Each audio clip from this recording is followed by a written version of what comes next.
Developing news right now out of Volusia County, where a small plane has crashed in Daytona Beach. We've gotten word that one person is dead and a second critically hurt.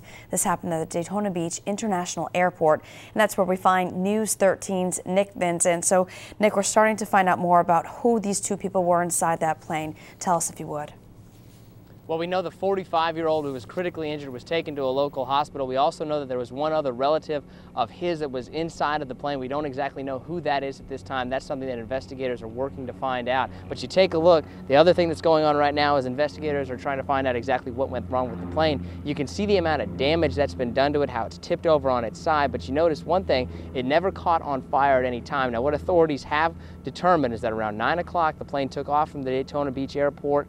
It turned around shortly after that. Almost immediately, witnesses reported hearing a loud bang. They reported hearing stuttering. That's when the pilot made a U-turn, tried to come back, tried to make a landing, and you see how close they got. It's only about 200 yards from where the plane is to where the runway is, so they almost made it there but weren't able to. They crash landed. Authorities arrived on scene shortly after. They were able to get that 45-year-old out of the plane, but one thing they did say was because of the amount of damage that's been done to it, they had trouble getting that person out, so they didn't get them as immediate of a response as they would have liked to. What's going to be happening from now on is the NTSB, the FAA, they're going to start their investigations, try to find out exactly what went wrong with the plane. We're hearing it as some sort of mechanical issue at this time.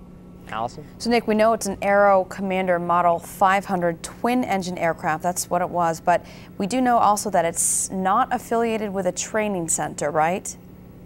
Yeah, it wasn't a training center, it wasn't a commercial flight, anything like that. It was a non-commercial airport. We are talking to some pilots out here. There are some training schools. Wasn't affiliated with a training school. We talked to them just about what happened, and they said, well, really, the pilot did everything that they could in this circumstances. It was just a case where something went wrong, but that's just preliminary. The NTSB, the investigators are going to be out here. They're going to determine exactly what happened out here.